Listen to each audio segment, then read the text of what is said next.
All India personal law बोर्डाचे सज्जन नोमानी म्हणतात, तुम्हाला मला ऐकवायचं आहे। ये कैसा वोट जिहाद है, वोट जिहाद है, वोट जिहाद है, जिसके सिपे सालार हैं, जिसके सिपे सालार हैं शरद पवार, जिसके अजीम सिपाहियों में हैं, अजीम सिपाहियों में हैं उद्धव ठाकरे, राहुल गांधी, नानाजी पटोले।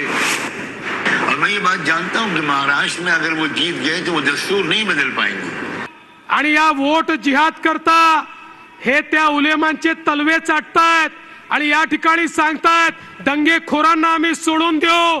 जर या ठिकाणी वोट जिहाद होणार असेल तर माझं तुम्हाला आव्हान आहे, आता मतांचं धर्मयुद्ध हे आपल्याला देखील लढावं लागेल।